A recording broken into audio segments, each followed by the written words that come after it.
Olá, meus irmãos, a paz do Senhor Jesus, presbítero Diego, para mais uma previsão da nossa revista Atualidade Cristã, Ministério Internacional do Guará.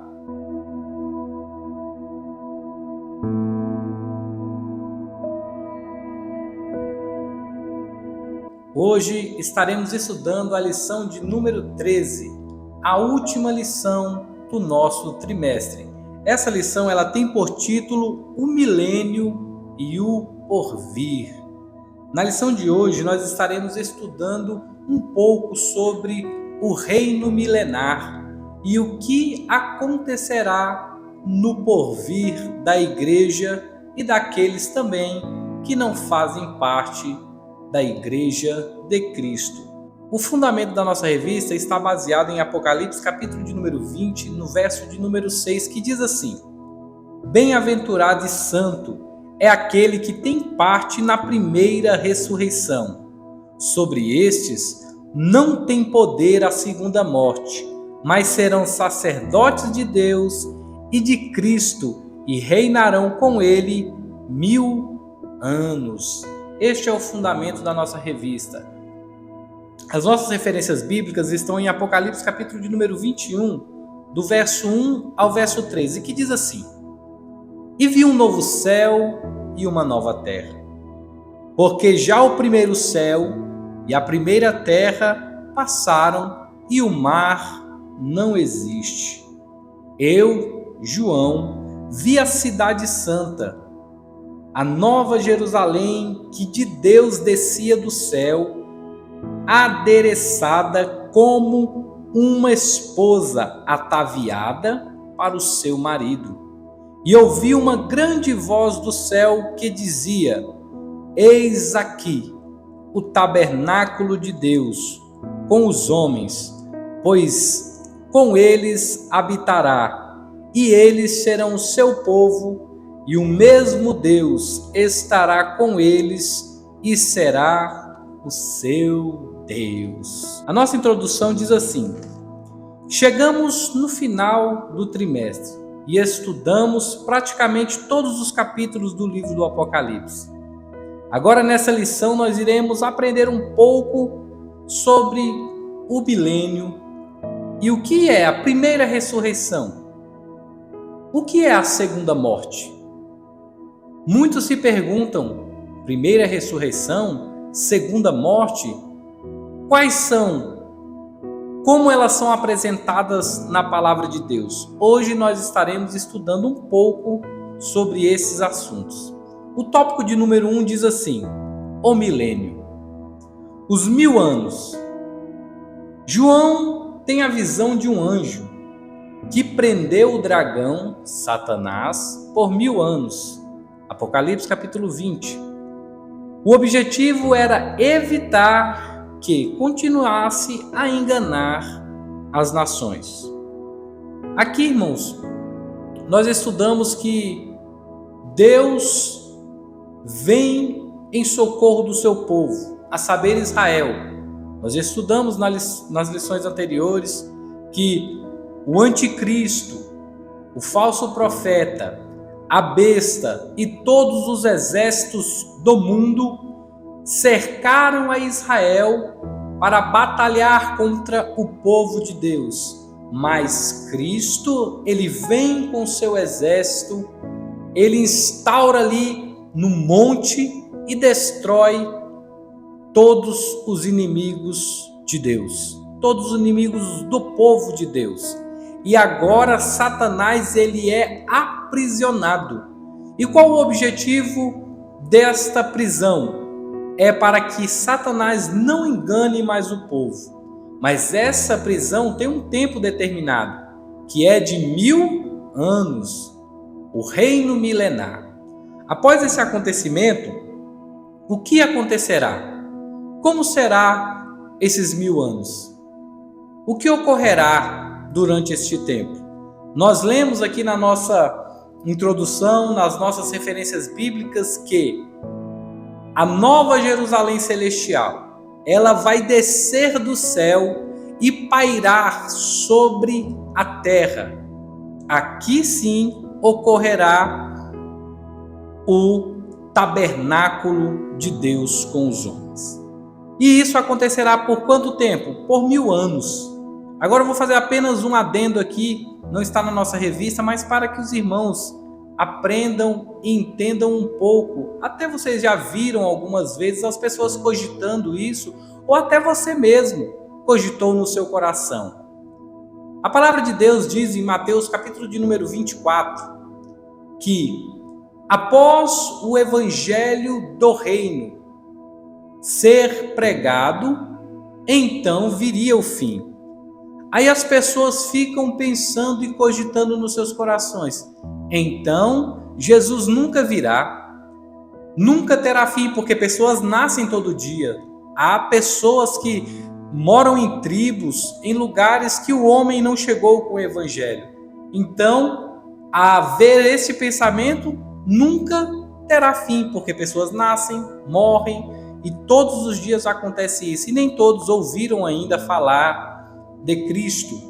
Isso é um fato. Agora, mas o que o texto está dizendo é o evangelho do reino. Que reino é esse? O reino milenar. Não é o evangelho da graça que é pregado nos dias de hoje. Apocalipse capítulo de número 14, no verso de número 6, vai falar assim, que João vê um anjo com um outro evangelho. Este evangelho será pregado a todos os habitantes da terra no reino milenar. Acompanhe a leitura que você vai ver. Ele está falando após a vitória de Cristo na batalha do Meguido, ali com aquele povo, e ali depois que introduz este evangelho, o evangelho do reino. Aí este evangelho será pregado por 1000 anos a toda criatura, até o dia em que Satanás será solto. Mas o evangelho do reino, o evangelho do reino milenar será pregado neste período. Então virá o fim. Amém? Qualquer dúvida, irmãos, nós temos uma equipe. Essa equipe ela está pronta a tirar qualquer dúvida dos irmãos. Deixe nos comentários, entre em contato, que nós teremos o prazer de responder mediante a palavra de Deus, o que ela nos ensina acerca deste assunto. Então, este é o reino milenar. O reino milenar é a instauração do reino de Deus, do reino de Cristo sobre a terra.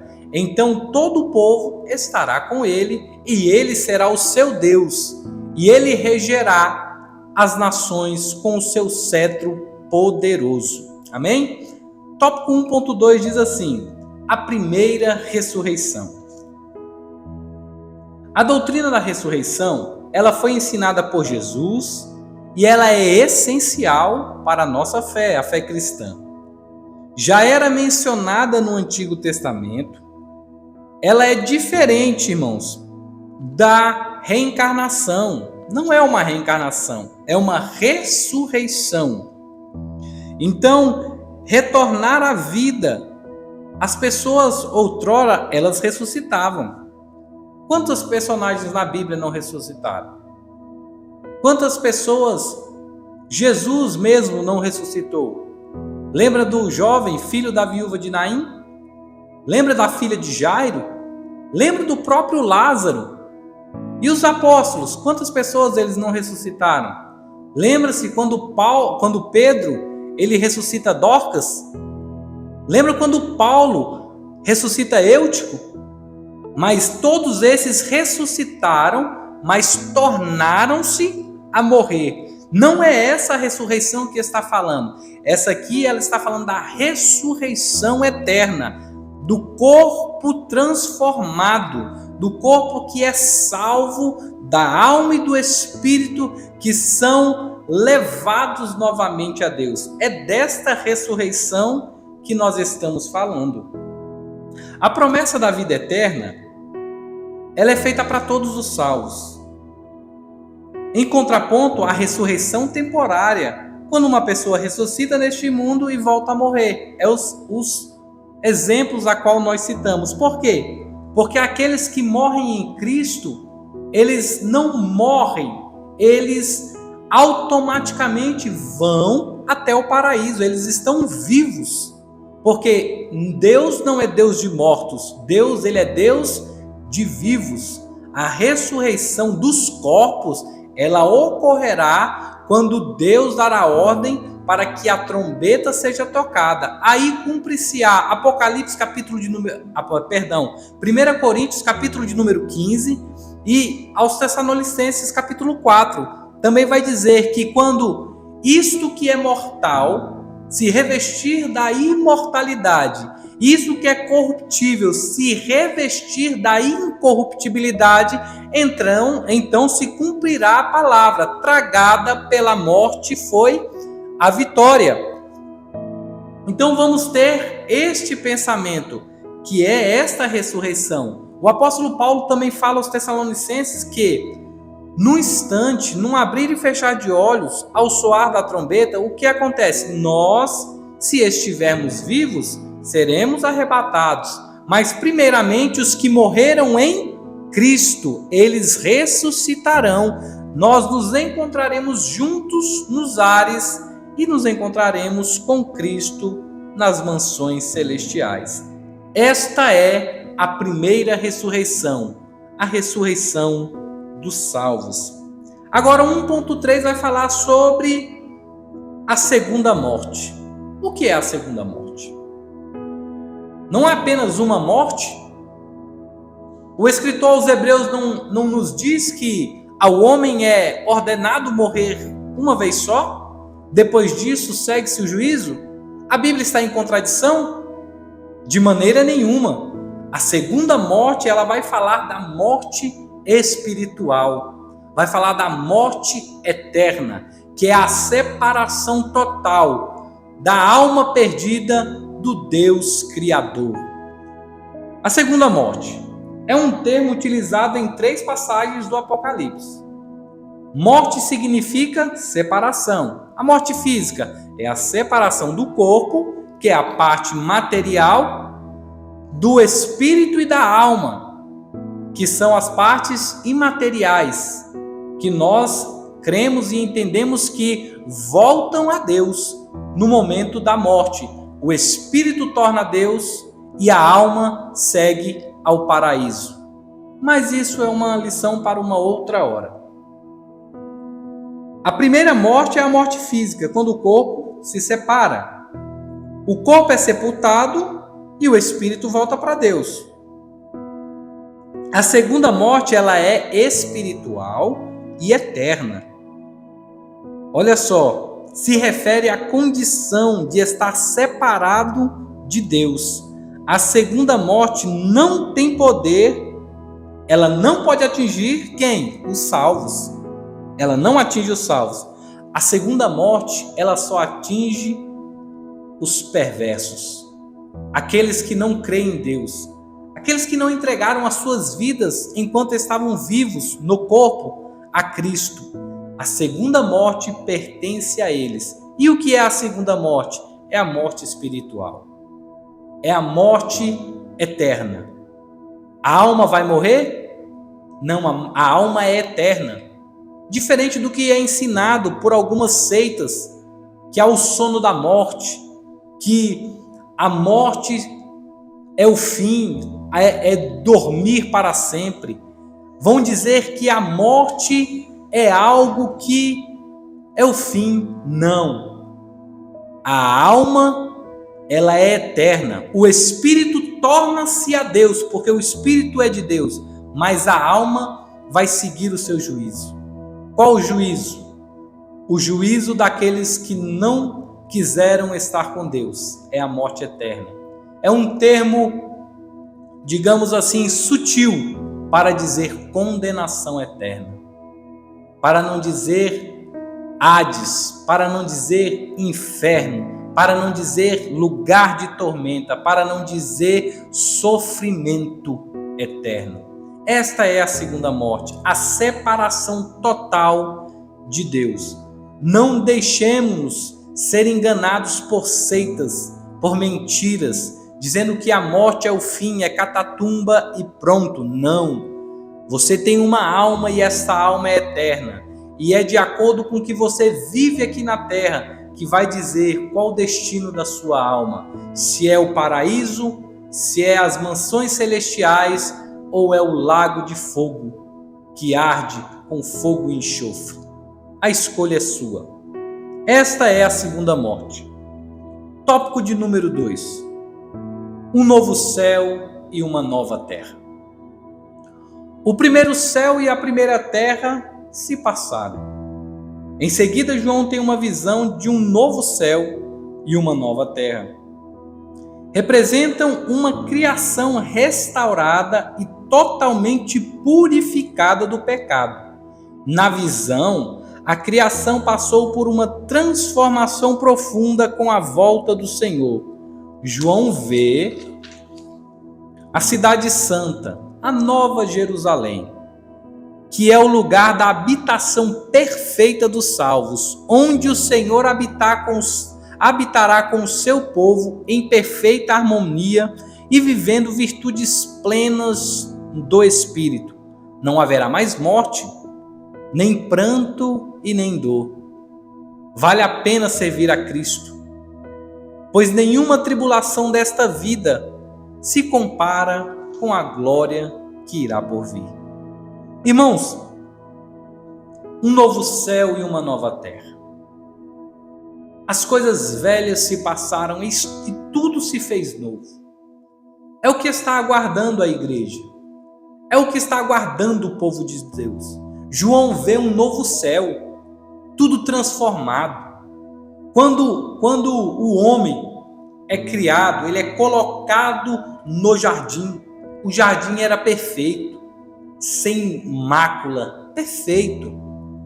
Mas quando o homem peca, quando o pecado é introduzido no mundo, o próprio Deus diz a Adão: por causa de ti, a terra produzirá abrolhos, a terra será difícil, você vai comer do suor do seu rosto. Agora a natureza vai gemer por causa do pecado. Agora aqui Cristo apaga o pecado, ele destrói, ele cria tudo novo. E agora sem a intenção ou sem a presença do pecado para o seu povo viver em eterna harmonia. Aqui no 2.2 vai dizer assim: faço nova todas as coisas. Jesus disse que faz novas todas as coisas, ou seja, o passado de trevas é substituído por uma realidade de glória, e agora uma glória não passageira, uma glória eterna. Ele é o alfa e o ômega, ele é o princípio, ele é o fim. Irmãos, olha só o que Cristo deixou escrito para nós: que todo sofrimento, que toda dor, que toda angústia, que toda mazela, que tudo aquilo que eu e você passamos nesta terra, não haverá mais na eternidade. Não haverá mais pranto, porque Ele mesmo enxugará dos nossos olhos as nossas lágrimas.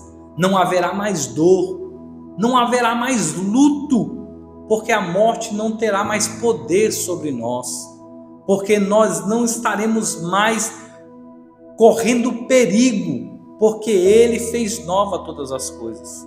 Ele destruiu tudo e fez tudo novo. Para quê? Para que eu e você pudéssemos desfrutar das glórias eternas.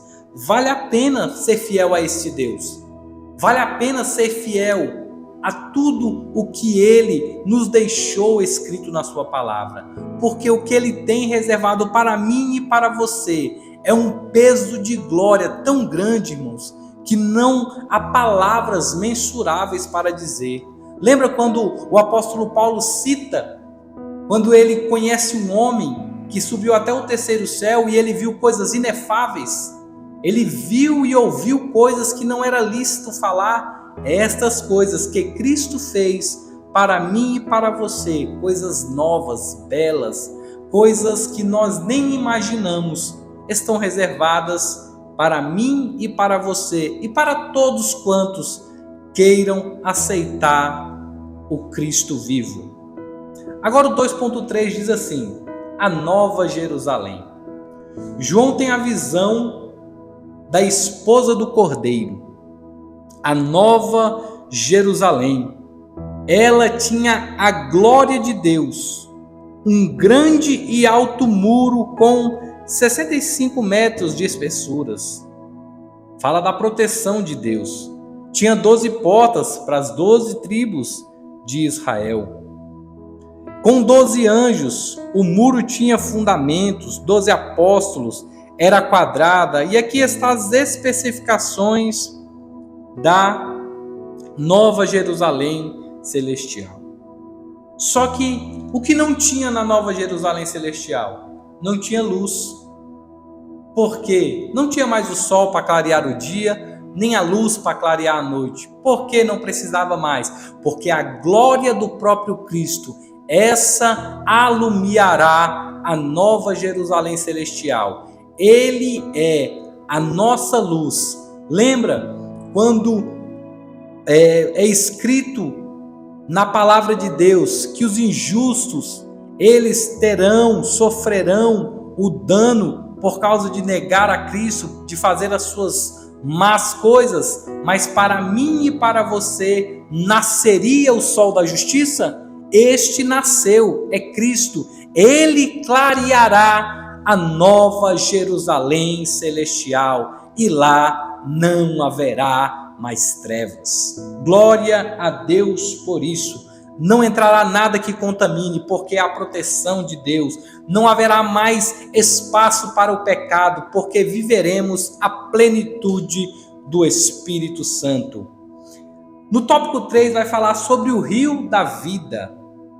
E mostrou-me um rio puro da água da vida.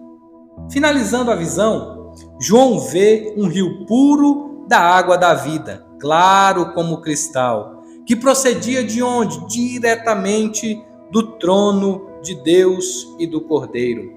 Representa a maravilhosa dimensão da glória de Deus, o nosso Deus Todo-Poderoso, o nosso Cristo, o Cordeiro de Deus, e a água do Espírito que nos lava todos os dias. E no meio estava a árvore da vida, que produz 12 frutos para os 12 meses do ano, e as suas folhas são para a saúde das nações. Essa árvore, ela é mencionada outras vezes, mas sabe o que é interessante nesta palavra? Que fala que desce um rio puro do trono de Deus. Lembra do Salmo de número 46? O Senhor é meu refúgio, Ele é minha fortaleza, socorro bem presente na hora da angústia. Não temerei, ainda que a terra se mude, ainda que os montes se transportem para os meios dos mares. Há um rio cujas correntes, elas alegram a morada de Deus. Ele vem da morada do Todo-Poderoso. E ele vai dizer: aquietai-vos, sabei que eu sou Deus. Ele quebra o arco, corta a lança, destrói os carros no fogo. Ele fala de um rio, de um poder, de uma pureza, de uma transformação que vem diretamente do trono de Deus. É o rio da vida que vem para saciar a nossa sede, que vem para curar as nossas feridas, que vem para tratar tudo aquilo que é necessário para que vivamos eternamente perfeitos com Cristo. É a maravilhosa morada celeste. Aí aqui no 3.2 vai falar sobre as admoestações finais. João testifica a revelação que foi dada pelo Senhor, que enviou o anjo para lhe mostrar essas coisas. Pela segunda vez ele se prostra diante do anjo. O Senhor promete: eis que cedo venho, e o meu galardão está comigo para dar a cada um segundo a sua obra. Aí vai falar: felizes são os que lavam as suas vestiduras no sangue do Cordeiro, para que entrem na cidade pelas portas. Aqui está falando sobre as orientações finais, sobre como devemos nos portar.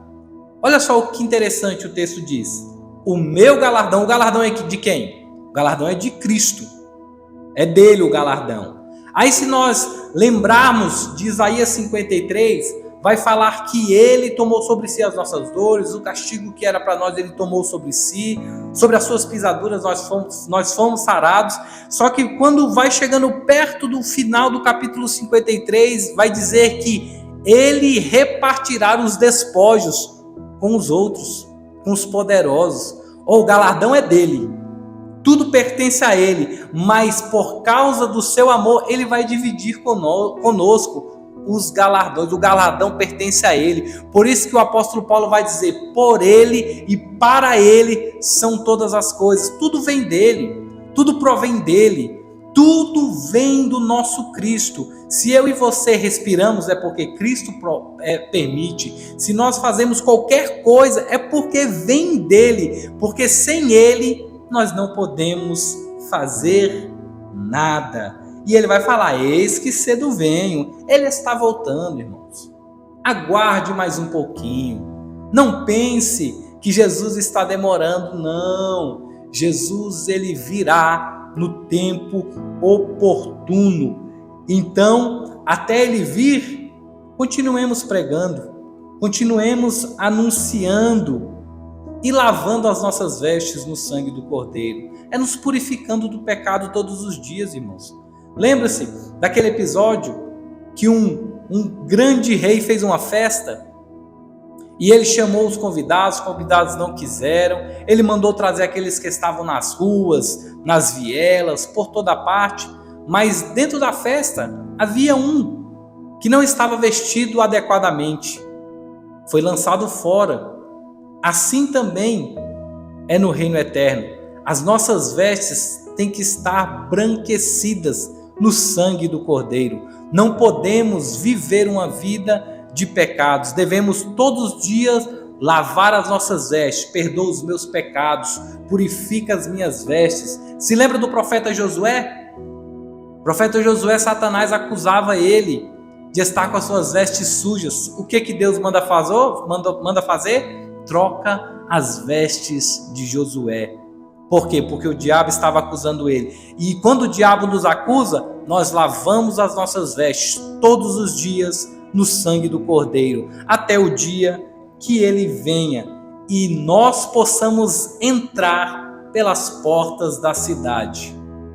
E aqui o tópico 3.3 diz assim: o Apocalipse na vida de cada um de nós.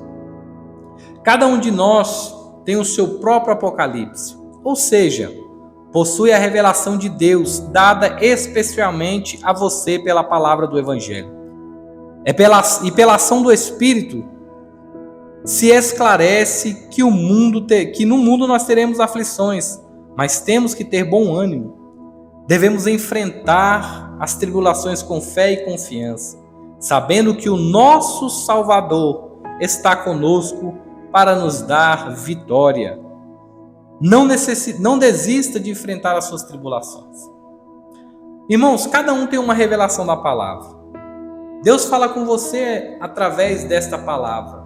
Você tem o seu entendimento através do Espírito Santo. Mas há entendimentos que são comuns a todos nós. Por exemplo, no mundo nós teremos aflições. Teremos dificuldades. Mas nós temos que ter alegria.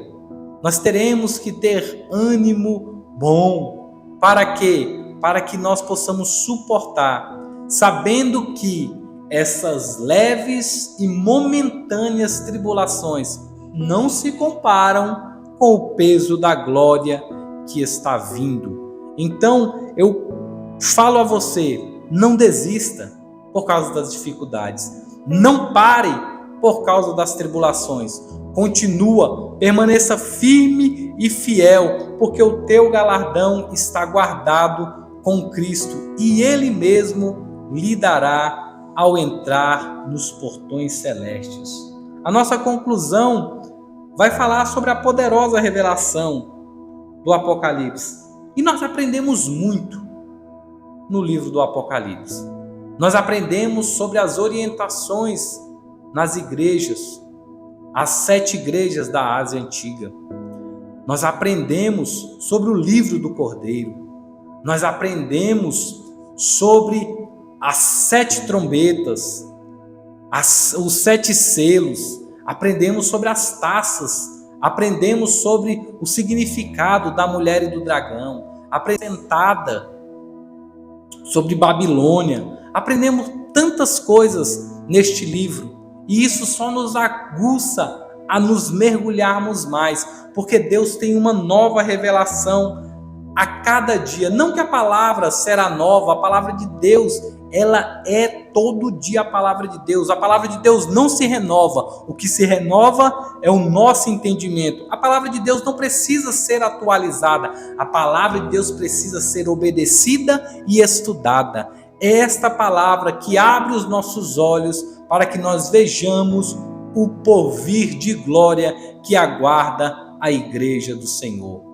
Nós concluímos aqui a nossa lição e fazemos aqui um convite. Participe da nossa Escola Bíblica Dominical. Ela inicia domingo às 9 horas da manhã. Venha, tire as suas dúvidas. O nosso professor estará apto para te responder mediante a palavra de Deus. E nos próximos semestres, se Deus assim nos permitir, estaremos aqui fazendo as nossas previsões da lição, se assim Deus nos ajudar. Amém? Eu agradeço a atenção de vocês, de cada um dos irmãos. E qualquer dúvida, deixe nos comentários. Fiquem com Deus e até a próxima.